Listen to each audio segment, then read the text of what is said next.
Selamat siang teman-teman, saya atas nama William Rodrigo Rolando Dani dari kelas PLT 2. Pada video kali ini saya akan menjelaskan beberapa pertanyaan yang telah diberikan.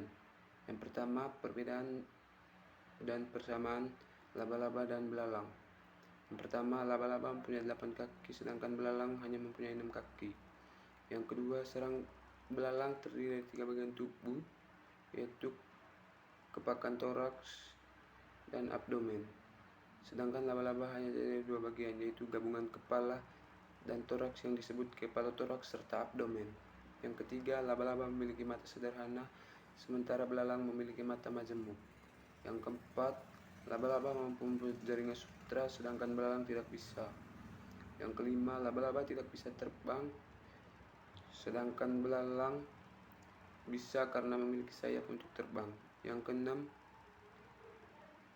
laba-laba merupakan spesies dari famili Arcid, sedangkan belalang berasal dari famili insek. Yang kedua, persamaan dari belalang dan laba-laba yaitu yang pertama, memiliki mulut penggigit, yang kedua, berkaki banyak, dan yang ketiga, kepala dan badan menjadi satu. Selanjutnya saya akan menjawab pertanyaan kedua, yaitu bagian-bagian dari laba-laba.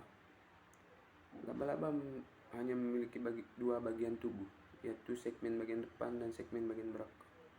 Segmen bagian depan disebut kepalotoraks atau prosoma, yang sebenarnya merupakan gabungan dari kepala dan dada atau toraks yang terletak pada bagian anterior. Sedangkan segmen bagian belakang disebut abdomen atau perut atau opitosoma yang terletak pada bagian posterior. Antara kepalotoraks dan abdomen terdapat penghubung tipis yang dinamai pedisil atau pedicillus. Pada bagian kepalotoraks melekat 4 pasang kaki dan 1-4 pasang mata. Selain sepasang rahang bertaring besar yang disebut chelicera, terdapat pula sepasang atau beberapa alat bantu mulut serupa tangan yang disebut pedipalpus. Pada beberapa jenis laba-laba, pedipalpus pada hewan jantan dewasa membesar dan berubah fungsi menjadi sebuah alat bantu dalam perkawinan.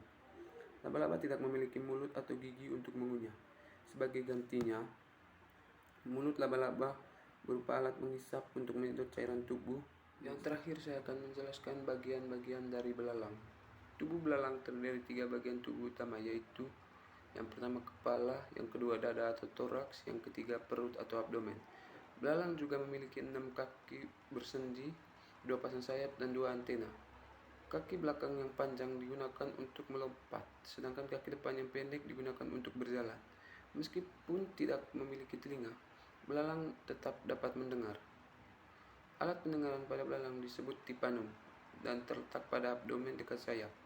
Tipanum berbentuk menyerupai disk bulat besar yang terdiri dari beberapa prosesor atau saraf yang digunakan untuk memantau getaran di udara.